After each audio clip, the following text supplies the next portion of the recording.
হে তরুণ যুবকেরা, হে আমার বন্ধুরা, শুনে রেখে দিন বাবা, জেনে রেখে দেন হে মুসলমান। রাষ্ট্রপ্রধান এসেছেন ইংল্যান্ড থেকে বাবা, সারা ভারতবর্ষ ভ্রমণ করছেন। ভ্রমণ করতে করতে করতে করতে যেখানেই যান ভাই আমার জিজ্ঞাসা করেন আর কি দর্শনীয় জায়গা আছে, আর কি দেখার মতো জায়গা আছে, আর কি সুন্দর আমাকে আবির্ভূত করে এমন কি জায়গা আছে। যেখানেই যান না কেন সব জায়গার পাশাপাশি হিন্দুস্তানের একটা জায়গার নাম তিনি বারবার শুনেছেন। ও পঞ্চম জট শোনেন শোনেন, ভারতবর্ষের যেখানে আপনি ভ্রমণ করেন না কেন একবার না একবার আপনি হিন্দের অলি খাজা গরিব নামাজের দরবারে একবার গিয়ে হাজিরা দেবে।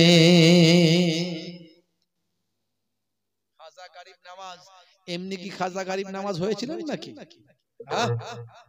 এমনি কি হয়েছিলেন? হে তরুণ যুবকেরা, হে আমার বন্ধুরা, শুনে রেখে দিন বাবা, জেনে রেখে দেন হে মুসলমান। খাজা গরিব নামাজ মাইনুদ্দিন চিশতি আজমেরি সঞ্জারি রহমাতুল্লাহ আলাইহি ভাইরা আমার, তরুণ যুবকেরা আমার, তিনি হিন্দের জমিনে এসেছিলেন, আজমির শরীফের জমিনে এসেছিলেন বাবা। আজমির শরীফের জমিনে এসে যখন ভাই আমার ওই তারাগড় পাহাড়ের নিচে আনা সাগরের কিনারা এসে যখন তিনি তার ভাই আমার কাফেলাটা নিয়ে বসলেন, সেই সময় একটা পরিষ্কার জায়গা দেখে, একটা উর্বর সুন্দর জায়গা দেখে তিনি তাঁবু খাড়াতে বললেন।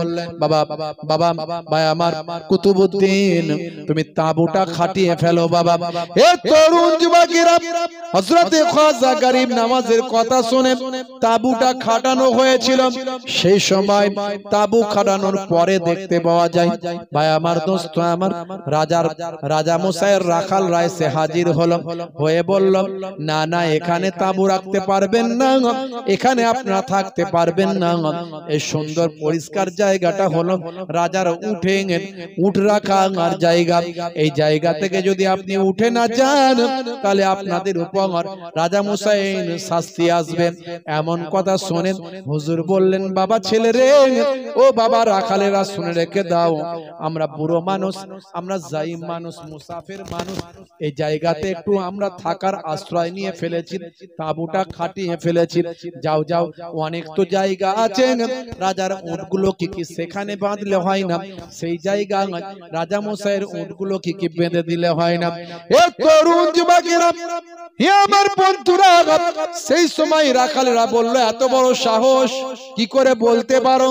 না না না না, এত বড় সাহস তুমি কি করে বলতে পারো? হে তরুণ যুবকেরা, হে আমার মুরব্বিয়ানেরা, শুনে রেখে দিন বাবা, জেনে রেখে দেন। সেই সময় রাজা মশাইয়ের রাখালেরা বলল এরপরে যদি তোমাদের বারবার বলতে হয় রাজা মশাই তোমাদের উপর ভাই আমার শাস্তি নির্ধারণ করবে। শাস্তি নির্ধারণ করার আগে তোমরা পারলে এখান থেকে উঠে অন্য জায়গায় গিয়ে আশ্রয় নাও। এমন সময় খাজা গরিব নওয়াজ মাইনুদ্দিন চিশতি আজমিরি সঞ্জারি রহমাতুল্লাহ আলাইহি প্রধান খলিফা হযরত কুতুবউদ্দিন বখতিয়ার কাকি কুতুবউদ্দিনকে বললেন বাবা কুতুবউদ্দিন, চলো চলো তাঁবু খুলে ফেলো বাবা, এখান থেকে অন্য জায়গায় পাশে একটা অন্য জায়গায় গিয়ে তাঁবুটা গাড়ার চেষ্টা করো। দেখছো না রাজার রাখালেরা বলছে আমরা যদি এখানে থাকি রাজা নাকি আমাদের শাস্তি দেবে। চলো চলো বাবা, ঝুট ঝামেলায় যাওয়ার দরকার নাই, অন্য জায়গায় গিয়ে হাজিরা হয়। তবে মনে রাখবে রাজার যে সমস্ত উটেরা এখানে বসবে হে বাবা কুতুবউদ্দিন, সে উটগুলো আর উঠবে না, বসে যাবে কিন্তু উঠবে না, বসে যাবে কিন্তু আর উঠবে না। আল্লাহ তোমার কাছে ডাকিবারে বার, করুণা আমার উপর করো গো আবার। আল্লাহ তোমার কাছে ডাকিবারে বার, করুণা আমার উপর করো গো আবার। আল্লাহর ওলি গরিব নওয়াজ ভক্ত নিয়ে আজমিরে যান আনা সাগরের পারে গিয়ে হুজুর সেখানে তাবু খাটান জনতা বলে কি তোমার নাম জনতা বলে কি তোমার নাম রাসূলের উম্মত খোদার গোলাম জোরে হবে না জোরে হবে না আল্লাহর ওলি বান্দা সেই জায়গা থেকে উঠে যাওয়ার পরে রাজার উটগুলোকে যখন রাখা হয়েছিল সকালবেলা আবার যখন রাখালেরা এসে উটের জায়গা থেকে তুলে নিয়ে গিয়ে চড়াতে যাবে উট আর ওঠে না উট আর ওঠে না ভাইরা আমার তরুণ যুবকেরা আমার শেষ পর্যন্ত তখন রাজা মশাইয়ের কানে খবর গেল আর আপনার কি বলে ওই রাখালেরা গিয়ে বলল কালকে এই ঘটনা ঘটেছে রাজা মশাই এই ঘটনা ঘটেছে এই ঘটনা ঘটেছে সেই সময় দেখা গেল রাজা মশাই কি করলো বলল ওই লোককে ডাকো ওই ফকির সাহেবকে ডাকো একমাত্র সেই পারে তুলতে ফকির সাহেবকে ডাকা হলো মানে খাজা গরিব নওয়াজ হুজুরকে ডাকা হলো খাজা গরিব নওয়াজ বললেন বাবা কি হয়েছে বলে আপনি যে বলেছিলেন উট আর উঠবে না সত্যি তো উট ওঠে না একটু ব্যবস্থা করে দিন জান আপনারা থাকবেন থাকুন কোনো অসুবিধা নাই আমার উটেদের সঙ্গে এরকম করবেন না আমি বুঝতে পারছি আপনি সাধক মানুষ ওলি মানুষ এটা করবেন না হুজুর বললেন যাও এই কুতুবউদ্দিন গিয়ে উটগুলোকে উঠতে বলো বলার সঙ্গে সঙ্গে উটগুলো আবার তত্তর করে উঠে দাঁড়িয়ে গেল জোরে হবে না দরুদ শরীফ আল্লাহুম্মা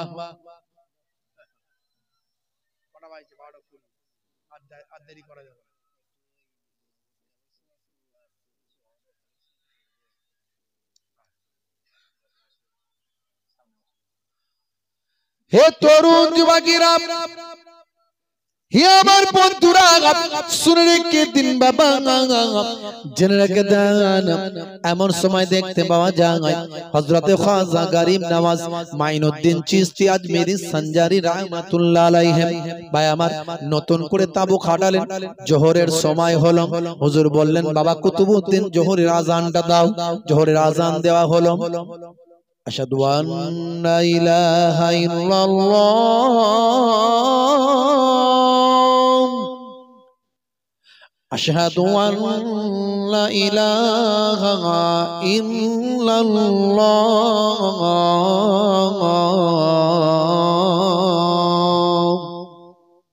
জোরে আযান দেওয়া হচ্ছে এসো নামাজের দিকে এসো এসো আশহাদু আল্লা ইলাহা আশহাদু আল্লা ইলাহা ইল্লাল্লাহ এসো এসো নামাজের দিকে এসো এসো কোথায় এসো নামাজের দিকে এসো এলে কি হবে আল্লাহ বলছেন বলে দাও কি আশহাদু আন্না ইলাহা ইল্লাল্লাহ আমি সাক্ষ্য দিচ্ছি আল্লাহ ছাড়া কোনো মাবুদ নাই হাইয়া আলাস সালাহ এসো নামাজের দিকে এসো হাইয়া আলাস সালাহ এসো নামাজের দিকে এসো এলে কি হবে হাইয়া আলাল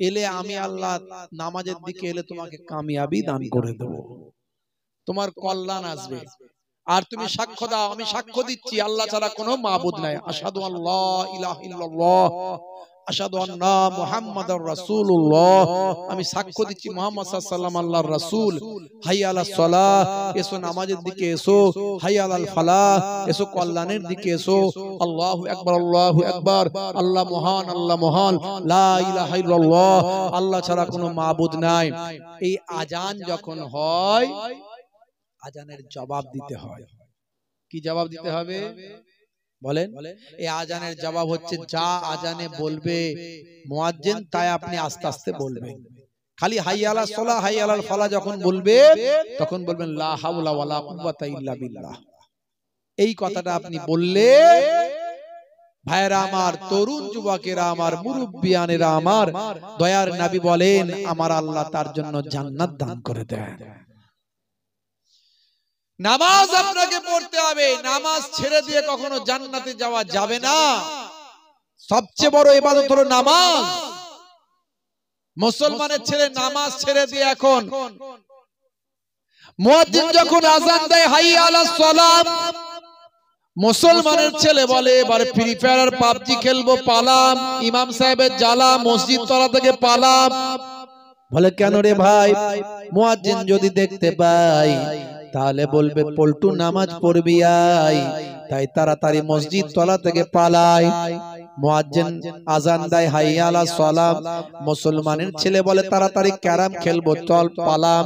ক্যারাম খেলতে যায়, ফ্রি ফায়ার চালায়, পাবজি খেলে সময় কাটায়।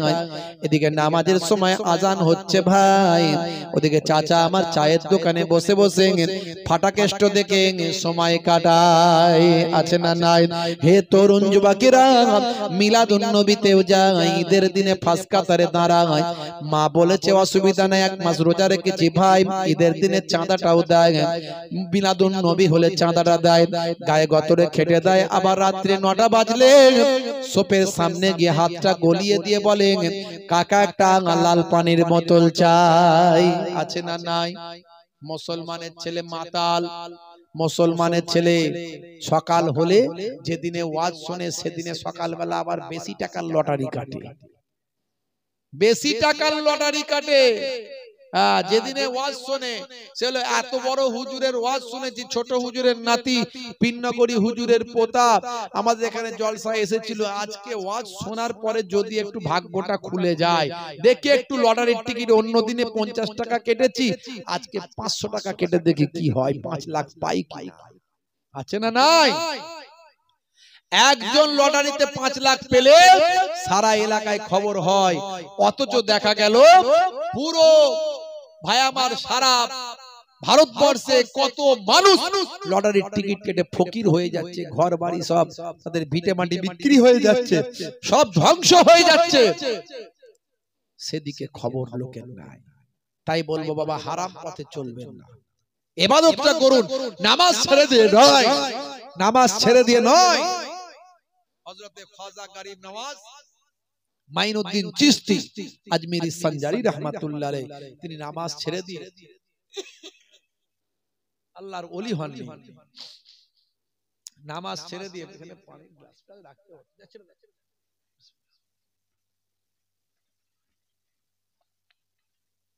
নামাজ ছেড়ে দিয়ে কোনদিন আল্লাহর ওলি খাজা গরিব নওয়াজ হননি। হে তরুণ যুবকেরা, হে আমার বন্ধুরা, শুনে রেখে দিন বাবা, জেনে রেখে দেন হযরতে খাজা গরিব নওয়াজ মাইনুদ্দিন চিশতি আজমিরি সঞ্জারি রাহমাতুল্লাহ আলাইহি তার কয়েকজন মুরিদানকে নিয়ে সেখানে থাকতে লাগলেন। সামনে হলো আনা সাগর। এই আনা সাগর মানে কোন সাগর ভাববেন না, এটা হলো একটা হ্রদ টাইপের একটা ঝিল। হে তরুণ যুবকেরা, এই আনা সাগরে তারা ওযু করত, আর সেখানে রাজা এবং রানীর নামে একটা উপাসনা গৃহ ছিল। এই উপাসনা গৃহতে মানুষ উপাসনা করত। রাজা রানীকে তারা ভাই আমার দেবতা মনে করত, রাজা রানীর নামে তারা উপাসনা করত। আর এই আনা সাগরে তারা স্নান করলে নিজেদেরকে পবিত্র মনে করত। তখন দেখা গেল এই নামাজি মানুষেরা যখন আনা সাগর থেকে ওযু করে, আনা সাগরের পানি গ্রহণ করে, তখন তারা রাজা রানীর কাছে গিয়ে কমপ্লেন করল, আমাদের পবিত্র পানিকে তারা অপবিত্র করে ফেলছে। তারা আমরা পবিত্র পানিতে গোসল করলে আমাদের শরীরের পাপ ক্ষয় হয়ে যায়, সেই পবিত্র পানিতে তারা অপবিত্র করে ফেলছে। আজ থেকে যেন তারা এই পবিত্র পানি স্পর্শ না করে। হে তরুণ যুবকেরা, হে আমার বন্ধুরা, শুনে রেখে দিন বাবা। এমন সময় রাজা মশাই ডাক দিলেন, যাও বাবা, আবার ওই ফকির সাহেবকে ডেকে দাও। খাজা গরিব নওয়াজ কয়েকজন মুরিদানকে নিয়ে রাজদরবারে গেলেন। রাজদরবারে যাবার পরে রাজা মশাই বললেন, আমাদের পবিত্র পানিতে তোমরা ব্যবহার করছো, আমাদের পবিত্র পানি অপবিত্র করে দিচ্ছ, এমন কাজ আর তোমরা করবে না। এটা করলে তোমাদেরকে আমি শাস্তি দিতে বাধ্য হব। তোমরা যে কদিন এখানে আছো বালতি ডুবিয়ে পানি নিয়ে নেবে, ওই পানিতে তোমরা আর হাত মুখ আর তোমরা ধোবে না, ওযু তোমরা করবে না, পানি আর তোমরা ওখানে হাত দিয়ে ব্যবহার তোমরা করবে না। এ তরুণ যুবকেরা, আল্লাহর ওলি হযরত খাজা গরিব নওয়াজ হিন্দুল ওলি, হিন্দুস্তানের শাহিনশাহ বাদশাহ সুলতানুল হিন্দ, যে আল্লাহর ওলি বান্দার দরবারে রাজা যায়, বাদশা যায়, নেতা যায়, মন্ত্রী যায়, হিন্দু যায়, মুসলমান যায়, খ্রিস্টান যায়, জৈন বৌদ্ধ যায়, সারা পৃথিবীর মানুষ আল্লাহর ওলিদের ভালোবাসে, আল্লাহর ওলিরা সারা পৃথিবীর মানুষকে ভালোবাসে। এ তরুণ যুবকেরা, আপনি আমার ধর্মের মানুষ না হলেও আমি যদি সাচ্চা মুসলমান হই আপনাকে ঘৃণা করতে পারবো না, আপনি আমার ধর্মের মানুষ না হলেও আপনাকে আমি অপমান করতে পারবো না, আপনাকে আমি তুচ্ছ করতে পারবো না। এটাই হলো প্রকৃত আল্লাহর ওলিদের শিক্ষা। এ তরুণ যুবকেরা, হযরত খাজা গরিব নওয়াজ এই কথা যখন শুনলেন, পানি আর স্পর্শ করা যাবে না, ওযু আর পানিতে করা যাবে না, সে সময় আল্লাহর ওলি খাজা গরিব নওয়াজ বললেন, বাবা কুতুবউদ্দিন, হে বাবা কুতুবউদ্দিন, শুনেছো রাজা কি বললেন, রাজা মশাই কি বলেছেন শুনেছো? আমরা নাকি পানিতে হাত দিলে পানি নাকি অপবিত্র হয়, আমরা নাকি পানি গ্রহণ করলে পানি নাকি অপবিত্র হবে। যাও যাও, পানিতে হাত ছাকাবে না, বালতি করে শুধু তুলে নাও, যাও যাও যাও, বলবে মুঈনুদ্দিন পাঠিয়েছে, হে পানি উঠে এসো। বলার সঙ্গে সঙ্গে কুতুবউদ্দিন বখতিয়ার কাকি যখন একটা বালতি নিয়ে গিয়ে পানিতে ডোবালেন, ডুবিয়ে বললেন, আমার পীর মোর্শেদ পাঠিয়েছে, পানি উঠে এসো। বলার সঙ্গে সঙ্গে একটা ঘূর্ণিঝড় ঘূর্ণন হলো, ওই একটা ঘূর্ণনে সমস্ত আনা সাগরের পানি একটা বালতিতে এলো, পানিটা সব শুকিয়ে গেল।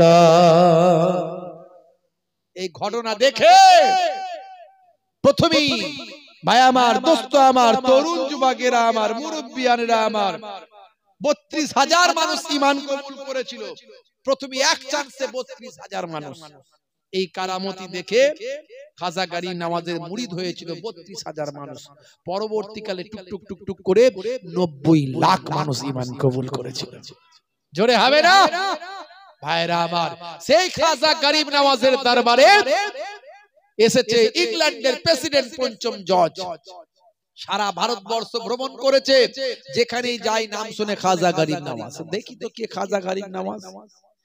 হে তরুণ যুবকেরা, হে আমার বন্ধুরা, শুনে রেখে দিন বাবা, জেনে রেখে দেন, যে খাজা গরিব নওয়াজ এক লোটা পানি তুললেন, আনা সাগর শুকিয়ে গেল। আল্লাহ তোমার কাছে ডাকিবারে বার, করুণা আমার উপর করো গো আবার। আল্লাহ তোমার কাছে ডাকিবারে বার, করুণা আমার উপর করো গো আবার। আল্লাহ ওলি গরিব নওয়াজ ভক্ত নিয়ে আজমিরে যান, আল্লাহ তোমার কাছে ডাকিবারে বার, ক্ষমতা তুমি প্রভু দাও না আমার। রাজার কথাতে দুঃখ পেলেন খাজা বাবা, মুরিদে বলেন, যাও বাবা কুতুব দরিয়ার ধারে, এক লোটা পানি আনো গো তুলে, এক লোটা পানিতে দরিয়াটা, এক লোটা পানিতে দরিয়াটা শুকিয়ে হলো পুরো ফাঁকা। জোরে হবে না ভাইরা আমার? আল্লাহর ওলিদের এই কারামত ইবাদত করে তারা পেয়েছিলেন। আল্লাহ কাউকে দিতে পারে, ইবাদতের বিনিময়ে কিছু কারামত আল্লাহ কাউকে দিতে পারেন, আবার নাও পান। আপনি ইবাদত করলেই যে পাবেন এমন কথা নয়। আর যার মধ্যে কারামত নাই সে ওলি হতে পারেনি তা নয়, এটা ভুল ধারণা। ওলি আল্লাহকে যার মাথা থেকে পা পর্যন্ত সুন্নতে নববী পাওয়া যায়। জোরে বলেন সুবহানাল্লাহ। আমার কথায় মন দেন, ১৯৮৭ মানুষ বলছেন বলুন। যার মাথা থেকে পা পর্যন্ত সুন্নতে নববী পাওয়া যায়, ভালো করে বুঝবেন, তিনি হলেন আল্লাহর ওলি। যার চেহারা দেখলে আল্লাহ এবং রাসূল মনে পড়ে যায়, যা যে মানুষকে ভালোবাসবে মানুষকে ঘৃণা করবে না, যার মধ্যে হিংসা বিদ্বেষ থাকবে না, কুটুক্তি থাকবে না, পরনিন্দা থাকবে না, পরচর্চা থাকবে না, বিদ্বেষ পোষণ থাকবে না, যে বাকিয়ে পেঁচিয়ে কথা বলে মানুষকে কষ্ট দেবে না, তিনি হলেন আল্লাহর ওলি, যার মাথা থেকে পা পর্যন্ত সুন্নতে নববী পাওয়া যায়, যার ইবাদতে কোনো কমি হয় না। সেই ইবাদত করে খাজা গরিব নওয়াজ হিন্দের ওলি হয়েছিলেন, ওলিদের বাদশা হয়েছিলেন। হুজুরের দরবারে নাম শুনে এসেছেন পঞ্চম জজ। পঞ্চম জজ হলেন প্রেসিডেন্ট। একটা প্রেসিডেন্ট এসেছে মানে বুঝতে পারছেন কত সিকিউরিটির দরকার, কত ফোর্স, কত ভাই আমার চারিদিকে একটা সাজো সাজো রব। হে তরুণ যুবকেরা, হে আমার বন্ধুরা, শুনে রেখে দিন বাবা, জেনে রেখে দেন হে মুসলমান, হযরতের ভাই আমার খাজা গরিব নওয়াজ মাইনুদ্দিন চিশতি আজমিরি সঞ্জারি রাহমাতুল্লাহ আলাইহি হুজুরের দরবারটাকে পুরো ফাঁকা করা হলো, চারিদিকটা ফাঁকা করে দিয়ে সেখান থেকে খাদেমদেরকেও সরিয়ে দেওয়া হলো। পঞ্চম জজ ইংল্যান্ডের প্রেসিডেন্ট বলে কথা।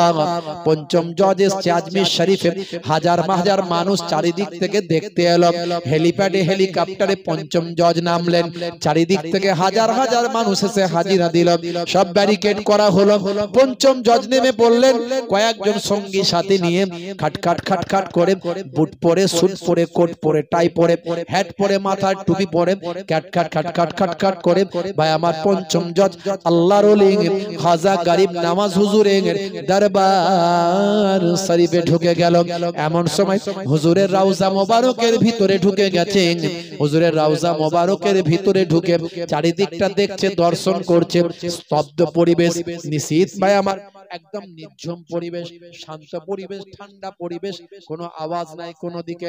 হে তরুণ যুবকেরা, হঠাৎ একটা গায়েবী আওয়াজ ভেসে আসলো, একটা গায়েবী আওয়াজ ভেসে আসলো। হে পঞ্চম জজ, হে পঞ্চম জজ, তোমাকে আল্লাহ দুনিয়াতে সম্মান দিয়েছে বাবা, কিন্তু আমি মঈনুদ্দিনকে শুনে রেখে দাও, আমার আল্লাহ দিন দুনিয়ায় সম্মান দিয়েছেন বাবা। পঞ্চম জজ, আল্লাহ তোমাকে দুনিয়াতে ইজ্জত দিয়েছেন, দুনিয়াতে সম্মান দিয়েছেন, ইজ্জত দিয়েছেন, কিন্তু আমি মঈনুদ্দিনকে আমার আল্লাহ দিন দুনিয়ায় সম্মান দিয়েছেন বাবা। পঞ্চম জজ, আমার রওজা মোবারকে যখন আসবে তখন তোমার পায়ের জুতোটা বাইরে খুলে আসবে, জুতোটা বাইরে খুলে আসবে। এই আওয়াজটা অদৃশ্য থেকে গায়েবী আওয়াজ যখন ভেসে আসলো, পঞ্চম জজ অবাক। তখন তিনি ভাই আমার সম্মানে নত হয়ে পড়লেন, পেছন হেঁটে হেঁটে সম্মান প্রদর্শন করে বাইরে গিয়ে নিজের শুটা জুতোটা খুলে আবার ভিতরের দিকে ভিতরে ঢুকলেন।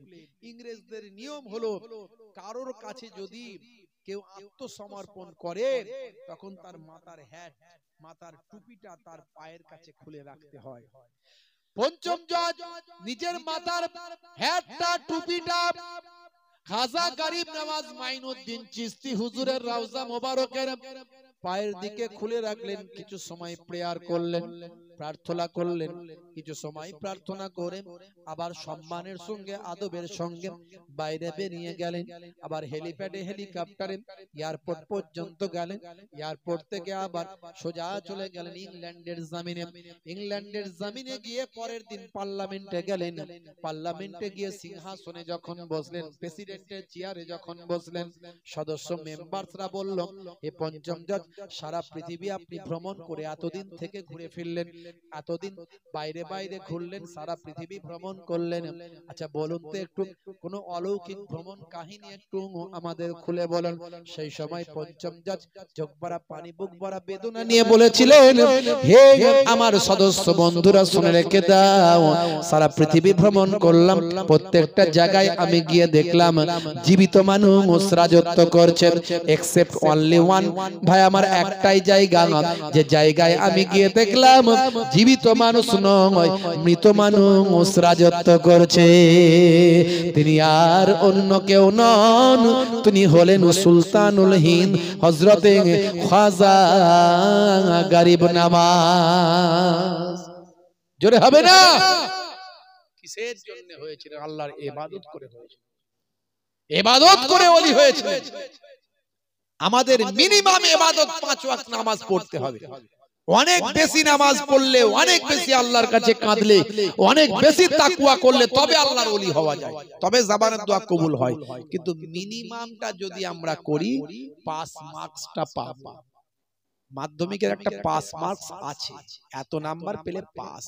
এই 5 ওয়াক্ত নামাজটা যদি পড়ি, বছরে 1 মাস রমজানের রোজাটা রাখি, আর আমাদের রোল নাম্বার হলো ঈমান। ঈমান মানে বিশ্বাস, আল্লাহ মানা, নবী মানা, ফারিস্তা মানা, আসমানি কিতাব মানা, সমস্ত পয়গম্বর মানা, এইগুলো যদি ঠিকঠাক মন থেকে বিশ্বাস করে মানি, রোল নাম্বার হলো। আর 5 ওয়াক্ত নামাজ, বছরে 1 মাস রোজা, বড় লোক হলে হজ আর যাকাতটা ঠিকভাবে দিতে হবে। এগুলো করা মানে পাঁচটা করে গেলাম। আর যদি বলেন ভালো রেজাল্ট করব, তাহলে কিন্তু ইবাদত বাড়াতে হবে, অন্তরকে পরিষ্কার করতে হবে, গীবত শিকায়ত চগলখড়ি বন্ধ করতে হবে। এ খারাপ ও খারাপ ভাবনা চিন্তা বাদ দিয়ে নিজেকে শুধু এই চিন্তা করতে হবে, নিজের নিয়ে বেশি ভাবতে হবে। অন্যের ভালো মন্দ যা হচ্ছে, পারলে ভালো করবেন, না পারলে না করলেন, কিন্তু নিজের আমি নিজেকে কি করে ভালো করব, এই চেষ্টা বেশি করতে হবে। নিজেকে বাঁচতে হবে, নিজের পরিবারকে বাঁচাতে হবে। কু আনফুসাকুম ওয়া আহলিকুম নারা। ভাইরা আমার, তরুণ যুবকেরা আমার, মুরব্বিয়ানেরা আমার, নামাজকে বাদ দিয়ে কখনো জান্নাত পাওয়া যাবে না। ওয়াক্ত যে হলো ওযু করো, মসজিদে চলো, খোদার হুকুম পালন করো, নামাজটা পড়ো। ওয়াক্ত যে হলো ওযু করো, মসজিদে চলো, দিন রাত 5 ওয়াক্ত নামাজ পড়লে পাবে ভাই জান্নাত। ফজরের সময় হলে মসজিদে যাও তুমি চলে, ফেকো না বিছানায় শুয়ে, খোদা দেন রহমত ঢেলে। ফজরের সময় আমরা শুয়ে শুয়ে কাটিয়ে দিই, একটু তাড়াতাড়ি ঘুমিয়ে যাওয়া অভ্যাস করবেন। 10টা 11টার মধ্যে ঘুমিয়ে যান, আর ফজরে অ্যালার্ম দিয়ে রাখুন, ফজরের নামাজটা জামাতে পড়ুন, কিছু সময় তেলাওয়াত করুন, একটু হাঁটাহাঁটি করুন, একটু ব্যায়াম করুন, শরীরটাও ভালো থাকবে, মনটাও ভালো থাকবে, সারা দিনটা ভালো যাবে। ফজরের নামাজটা আল্লাহর নামাজ দিয়ে, ইবাদত দিয়ে শুরু করেছেন, তেলাওয়াত দিয়ে শুরু করেছেন, ওই দিন আপনার খারাপ হতে পারে না। বাপজি আমার, নামাজ ছেড়ে দেবেন না, রাসূলের সুন্নাত ভুলে যাবেন না। সামনে রমজান মাস আসছে, রমজান মাসে ফরজ রোজা, একটা রোজা যদি কেউ ইচ্ছাকৃত ভাবে ছেড়ে দেয়, তাকে একটা রোজার কাফারা, যেটা একটা রোজার, ভাই আমার কি বলবো, একটা রোজাকে পরিপূর্ণ করতে গেলে তার একটা রোজার পানিশমেন্ট যদি বলি আমি, 60টা ধারাবাহিক 60টা রোজা যদি রাখেন, মাঝখানে একটাও গ্যাপ দেওয়া চলবে না, তবে একটা রোজার ইকুয়াল হবে, একটা রোজার সমতুল্য হবে। তাও সারা জীবন রাখলেও হবে না, অর্থাৎ একটা রোজা মিস করবেন না। আল্লাহ যা বলেছেন সবের মধ্যে বিজ্ঞান বাস্তবতা আছে, এর আগে বলেছি। শিক্ষিত মানুষেরা জানে যে রোজাকে বলা হয় অটোফেজি। অটোফেজি মানে আত্মভক্ষণ। ইংরেজ ভাই আমার, যারা অ্যাকর্ডিং টু খ্রিস্টানিটি তারা বলে ফাস্টিং করছে, ফাস্টিং। আমার হিন্দু ভাইরা বলে উপবাস, উপবাস, আর আমরা বলি রোজা। এই যে এটাকে বলা হয় অটোফেজি। এই অটোফেজি মানে হলো আত্মভক্ষণ। 14-15 ঘন্টা যদি আপনি না খেয়ে থাকেন, আপনার ভিতরে যে সমস্ত সজীব কোষগুলো আছে, তারা খাদ্য না পেয়ে ভিতরে কিছু নির্জীব নিষ্ক্রিয় কোষ আছে, এই যেগুলো জঞ্জাল, এক কথায় জঞ্জাল, এই জঞ্জালগুলোকে, আবর্জনাগুলোকে এই সজীব কোষগুলো খেয়ে পরিষ্কার করে আমার আপনার শরীরকে আবার নতুন করে সতেজ শক্তিশালী বানায়, এর নাম হলো অটোফেজি, আত্মভক্ষণ। এইটা নিয়ে গবেষণা করে জাপানের বিজ্ঞানী ওসিনোরি তিনি ভাই আমার নোবেল প্রাইজ পেয়েছেন। তাহলে ইসলামে যা কিছু বলা হয়েছে সবের মধ্যে বিজ্ঞান বাস্তবতা আছে। 1450 বছর আগে আল্লাহ রাব্বুল আলামিন কোরআন মাজিদে বলেছেন, সূরা বাকারা খুলবেন, ইয়া আইয়ুহাল্লাযীনা আমানু কুতিবা আলাইকুমুস সিয়াম কামা কুতিবা আলাল্লাযীনা মিন ক্বাবলিকুম লাআল্লাকুম তাত্তাকুন। হে বিশ্বাসী বান্দারা, তোমাদের উপর রমজানের রোজা ফরজ করা হলো যেমন তোমাদের পূর্ববর্তীদের উপর ফরজ করা হয়েছিল, যাতে করে তোমরা রোজা রেখে মুত্তাকি বান্দা হতে পারো। রোজা কেউ ছাড়বেন না। আজ থেকে অন্যায় যে সমস্ত কাজগুলো আছে ছেড়ে দিন। আজ থেকে প্রতিজ্ঞা করুন নেশামুক্ত জীবন যাপন করবেন, নেশামুক্ত জীবন যাপন করবেন। যার যেটা নেশা আছে ছাড়ার চেষ্টা করুন, যার যেটা নেশা আছে ছাড়ার চেষ্টা করুন। আজ থেকে প্রতিজ্ঞা করুন, কারণ ইসলামে নেশা হলো হারাম। পান খেলেও জর্দা দেয়া বন্ধ করুন, সাদা পান খাওয়ার চেষ্টা করুন, ক্ষতি নাই। আর যারা তিরঙ্গা গুটকা খান, ভালো চলছে ধান্দা, খাচ্ছে রজনীগন্ধা, কারবারে অশান্তি চালাচ্ছে শান্তি, মন করবে কমল, খাচ্ছে বিমল, যেখানটা বসবে চষে দিয়ে পচিয়ে দিয়ে বেরিয়ে যাবে। খুব শরীরের জন্য ক্ষতি, নার্ভের ক্ষতি, শরীরের ক্ষতি। সিগারেট বিড়ি যারা খায়, লম্বা লম্বা হাইব্রিড সিগারেট বিড়ি খায়, ফুসফুস লাংস সব নষ্ট হয়ে যায়, ক্যান্সার হয়ে যায়। নেশা 1450 বছর আগে আল্লাহর নবী বলছেন কুল্লু মুসকিরিন হারাম, প্রত্যেক নেশা হলো হারাম। আপনি বলবেন হুজুর বেটা ছেলে কি নেশা ছাড়া থাকতে পারে? ভাই আমি আমার নিজেকে উদাহরণ দিয়ে বলি, আমি এই কথাগুলো বলতে পারি এই জন্যই যে সত্যি আপনারা আমাকে দেখে বুঝতে পারবেন যে আমার কোনো নেশা নাই, কোনো কিচ্ছু নেশা নাই। আমি চাটা হলেও হয়, না হলেও না হয়, কোনো অসুবিধা নাই। তাহলে আমি যদি পারি আর আমার নবী যদি হারাম বলেন, তা আপনি কেন ছাড়তে পারবেন না? মানুষ চেষ্টা করলেই পারে। বাবা মার যাই হোক, আজ থেকে এই অভ্যাসগুলো চেঞ্জ করতে হবে, নামাজি হতে হবে, সুন্নতওয়ালা হতে হবে। আর অনেক সুন্নতের কথা আমি বলি, ইন্টারনেটে আছে, তবে কবরে গেলে কোনো সুন্নত দেখা যাবে না। আমি বলি ডান দিকে কাত হয়ে ঘুমানো সুন্নত, বসে পানি পান করা সুন্নত, চেটে বুঝে খাবার খাওয়া সুন্নত, বিসমিল্লাহ বলে খাওয়া সুন্নত, আলহামদুলিল্লাহ খেয়ে বলা সুন্নত, কাউকে সালাম দেওয়া সুন্নত। হ্যাঁ, কত সুন্নত, কত সুন্নত। যত সুন্নত গুলো ছড়িয়ে ছিটিয়ে আছে, স্ত্রীর সঙ্গে প্রেমালাপ করা সুন্নত, বাড়িতে ছোট ছোট কাজগুলো করা সুন্নত, পিতামাতার সেবা করা সুন্নত, পিতামাতার চেহারা দেখলে একটা হজের কবুল করা নফল হজের সওয়াব, ছোট বাচ্চাদের ভালোবাসা সুন্নত, বড়দের শ্রদ্ধা করা সুন্নত, সব ইবাদত। শুধু আপনি নিয়ত করেন যে আমি এগুলো নবী করেছেন তাই করছি, নবী সুন্নত বলে করছি, সব সময় আপনার খাতায় নেকি জমা হবে। কিন্তু কোন সুন্নত কবরে গেলে দেখা যাবে না, একটা সুন্নত দেখা যাবে, সেটা মুখের দাড়ি। সেটা কি? মুখের দাড়ি। এই দাড়িটা যদি বড় রাখতে না পারেন, ছোটই রাখুন, কিন্তু সুন্নত মনে করে রাখুন। এখন তো বিরাট কোহলি রেখেছে, হরভজন সিং রেখেছে, লিওনেল মেসি রেখেছে, তারপরে বড় বড় নায়ক গায়ক খেলোয়াড় প্লেয়াররা রেখেছে, বুঝতে পারছেন? তো আপনি নবীর সুন্নত মনে করে রাখুন। কোন নায়ক গায়ক রেখেছে বলেন নবীর সুন্নত, পরে যদি ঈমানি শক্তি বেড়ে যায়, মুহিবুল্লাহ হুসাইনির থেকে বড় দাড়ি হয়ে যাবে তখন। কিন্তু তার আগে যদি মরে যান, কবরে যাওয়ার পরে মুনকার নাকির ফেরেশতা বলবে মান রব্বুকা, দেখতে পাবে নবীর ভালোবাসায় সুন্নতটা মুখে রাখা। হতে পারে এই দাড়িটাই তখন হবে নাজাতের জারিয়া। একটু মাথায় রাখবেন বাপ, আপনাদের পীরের ঘরের আওলাদ এসেছিলাম, দুটো কথা বলে গেলাম, মুসাফির হালাতে আছি, এশার নামাজের পরে দুটো কথা বলছি। 12 রবিউল আউয়ালে রহমত ওয়ালা নবী এলো রে, সাফাতের তাজ পরে জামিনে বরকত ওয়ালা নবী এলো রে, এলো রে ভাই এলো রে, এলো রে ভাই এলো রে, কাউসার কাউসার ওয়ালা নবী এলো রে। আল্লাহুম্মা সাল্লি আলা।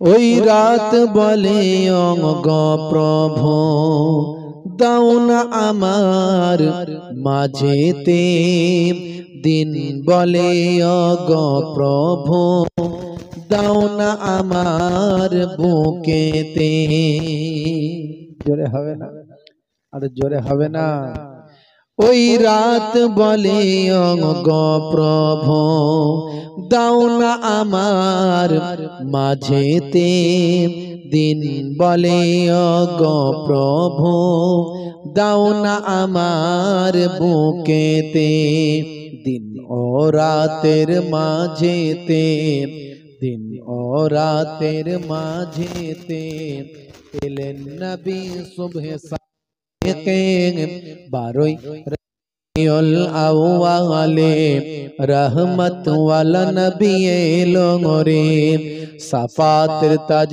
পরে জামিনে বরকত ওয়ালা নবী এলো রে ভাই এলো রে ভাই এলো কাউসার ওয়ালা নবী এলো রে আল্লাহুম্মা সাল্লি আলা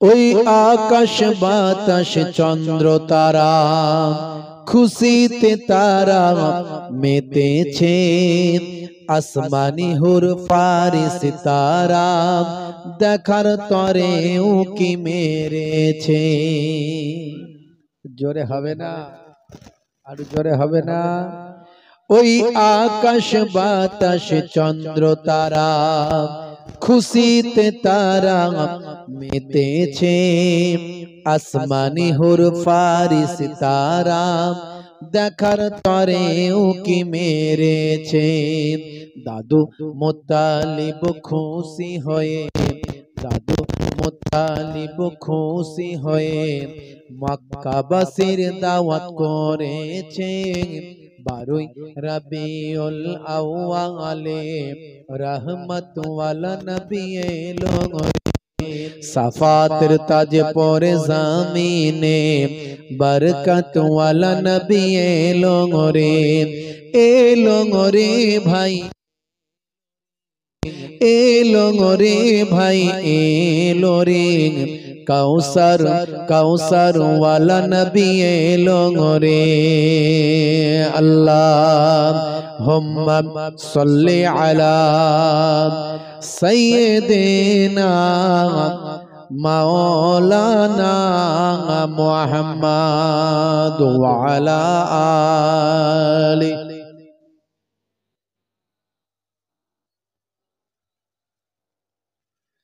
وقال الله تعالى في كلامه المجيد والفرقان الحميد يا أيها الذين آمنوا اتقوا الله حق تقاته ولا تموتن إلا وأنتم مسلمون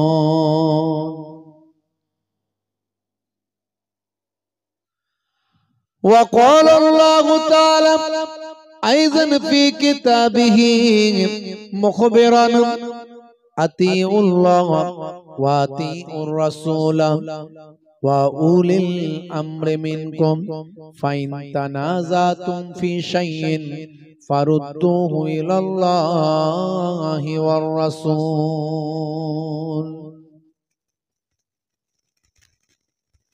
وقال الله تعالى أيضا في كتابه مخبرا ومكروا ومكر الله والله خير الماكرين وقال النبي صلى الله عليه وسلم ووفاتي خير لكم تعرض علي أعمالكم وما رأيت من خير فحمدت الله عليه وما رأيت من شر فاستغفرت الله لكم إلى آخر الحديث আও কামা ক্বালা আলাইহিস সালাতু ওয়াস সালাম।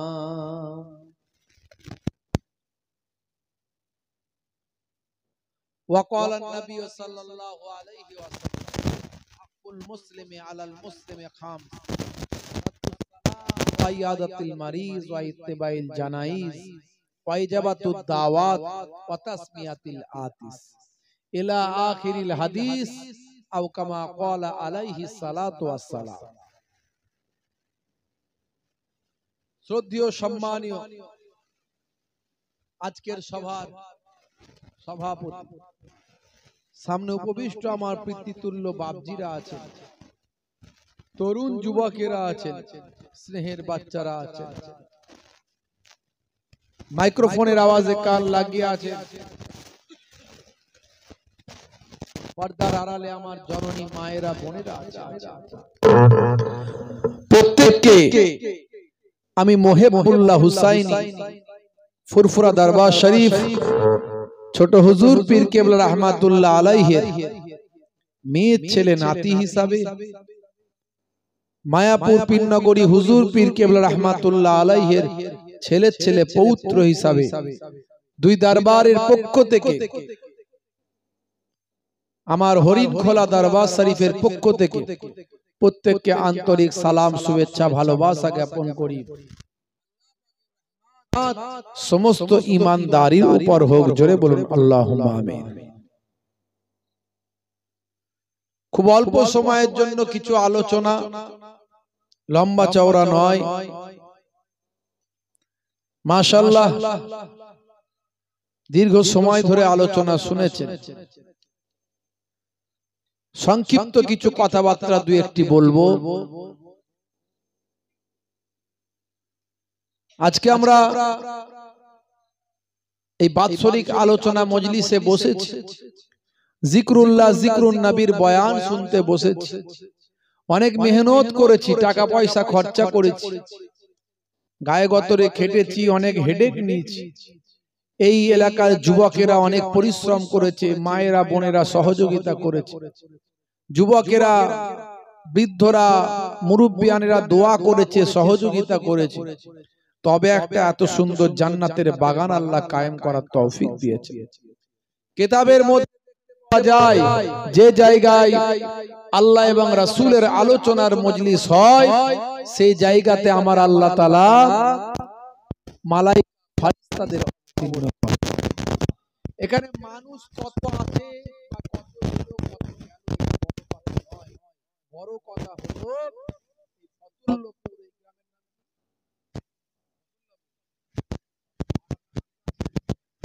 পশ্চিম কত মানুষ এসেছে, এটা বড় কথা নয়। বড় কথা হলো কেউ আসুক বা না আসুক, অল্প মানুষ হোক আর বেশি মানুষ হোক, আল্লাহর মোবারক ফেরেশতারা এখানে হাজির হয়ে যায়। সেই মালায়েকা ফেরেশতারা এসে হাজির হয়েছে। সবচেয়ে বড় জায়গা হলো মসজিদ। সে মসজিদের সামনে আমরা জান্নাতের বাগান কায়েম করেছি। যে জান্নাতের বাগানে যাওয়ার জন্য মিনিমাম 1.5 লাখ থেকে 2 লাখ টাকা খরচা মিনিমাম যায়, যে জান্নাতের বাগানে যাওয়ার জন্য এত টাকা খরচা হয়। ভাইরা আমার, তরুণ যুবকেরা আমার, সেই দয়ার নবী বলছেন, মা বাইনা বাইতি ওয়া মিম্বারি রাউজাতুম মিন রিয়াজিল জান্নাত। আমার ঘর থেকে মসজিদে নববীর মেম্বার পর্যন্ত এটা হলো জান্নাতের টুকরা। আমার নবীর ঘর মানে বর্তমানে রাউজা, রাউজাটাই ঘর।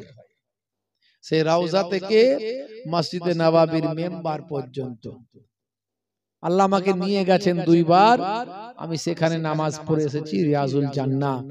অনেকেই রিয়াজুল জান্নাহ কোনটা চেনে না, নাম শুনেছে, লোকে বলে দেয়, হাজী সাহেব এই যে ঢুকছি আমরা, এটা হলো রিয়াজুল জান্নাহ, ওখানে গিয়ে 2 রাকাত নামাজ পড়লে আল্লাহর জান্নাতে নামাজ পড়া হয়।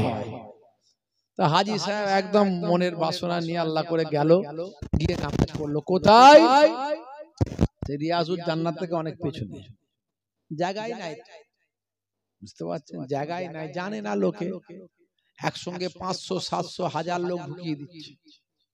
আর জায়গা কতটুকু মনে করুন, ওইটা ওইখান থেকে ওই যে আপনার ওই পর্দাটা করা আছে, এই পর্দাটার ওখানে রাসূলের রওজা ওটা, আর এখানে এই ছেলেগুলো বসে আছে যে মসজিদের কোনটা, এখানটা হচ্ছে রাসূলের মেম্বার। আর নবী কি বলছেন, আমার ঘর থেকে মেম্বার পর্যন্ত এটা রাউজাতুম মিন রিয়াজিল জান্নাহ। তাহলে এই এর পেছনে যদি কেউ থাকে সে কি রিয়াজুল জান্নাহর ভিতরে পেলো চান্স? পেলো না। যাক, আল্লাহ কবুল করার মালিক, কবুল করলে ভালো, কিন্তু অরিজিনালি যেটা হলো সেটা হলো ওখান থেকে ওইটুকু, মানে প্রথম সারিটায় নামাজ পড়তে হবে। কিন্তু একসঙ্গে 500 700 1000 করে লোক ঢোকাচ্ছে, অত লোককে তো সুযোগ দিতে হবে না, না তারা তো চেষ্টা করবে, তারা তো এসেছে। তো যারা জাননেওয়ালা তারা ঠিক টুক করে আগে গিয়ে ঢুকে লাইনে চলে যায়। আর 2 রাকাতের বেশি নামাজ পড়ার সুযোগ দেবেন না। 2 রাকাত পুলিশ লাইন বাই লাইন দাঁড়িয়ে আছে, এইটুকু জায়গা মনে করুন, এইটুকু জায়গার মধ্যে 20টা পুলিশ আছে। 2 রাকাত শুধু সালাম ফেরানোর অপেক্ষা। সালাম ফেরাবে, হাত ধরে বলে রুহ বেরিয়ে যাও, নিকাল যাও, রুহ, তারা বের করে দেবে। চালাক মানুষ হলে পেছনে ধরেন চান্স পেয়েছেন, প্রচুর লোকের লাইন, কি করবেন আপনি? চান্স পেছনে পেয়েছেন। চালাক লোক হলে যেই দেখবে পুলিশ অন্যদিকে মুখ করে আছে, ও বসে বসে দোয়া দরুদ পড়তে পড়তে সালামটা ফিরিয়ে দিয়ে আবার টুক করে আগের লাইনে গিয়ে আবার ধরে ফেললে আর কিছু বলবেন, ধরে ফেললে আর কিছু বলবেন। এরকম করতে করতে যদি 2-3 বার করতে করতে সামনে চলে যান, আপনি একদম রাসূল যেখানে দাঁড়িয়ে নামাজ পড়াতেন সেই জায়গার সামনে গিয়ে নামাজ পড়ে চলে আসবেন। আলহামদুলিল্লাহ, আল্লাহ এইটুকু আমরা তো জানতাম আগে থেকে, এইজন্য আমরা এই সুযোগগুলো চেষ্টা করেছি। 2 রাকাত পড়তে গিয়ে দেখা গেল একবার 6 রাকাত না 7 রাকাত 8 রাকাত পড়েছিলাম, আর একবার মনে হয় 14 রাকাত না 12 রাকাত পড়ে নিয়েছি পুলিশের চোখে ফাঁকি দিয়ে। বুঝতে পারছেন মন কি চায় ওখান থেকে আসতে? হুজুর আপনি ফাঁকি দিলেন কেন? তো নামাজের খেলা চলছে এখানে, না অন্যরকম খেলা চলছে। এ খেলায় ফাঁকি কিছু বলার নাই। হিংসা দুটোই করা যাবে। হিংসা করা জায়েজ না না জায়েজ বলেন? হিংসা করা না জায়েজ, তাই তো নাকি? কিন্তু দুটো জিনিসই হিংসা করা যাবে। কিসে হিংসা? একটা হলো মাল দান করা, সম্পদ আপনি দান করছেন, সাদকা করছেন, এই সাদকা ও এত টাকা দান করছে, আমি ওর থেকে বেশি দান করব, এতে হিংসা করতে পারে। মান আল্লামা ইলমান, যে ইলম নিজে শিক্ষা করলো, ইলম দান করলো, এই ইলম জ্ঞান অর্জন করা, জ্ঞান বিতরণ করাও। আমি অনেক বেশি জ্ঞানী হব, অনেক বেশি জ্ঞান বিতরণ করব, এতে হিংসা করা চলবে। তাহলে সব জায়গায় তো আর হিংসা না জায়েজ নয়, 2 জায়গায় জায়েজ আছে। সারা জীবন আমার নবী শুধু ক্ষমাই করেছেন, মাফি করেছেন, তাই তো? আমার নবী জীবনে কয়েকবার বদদুয়াও করেছেন, জানতে হবে।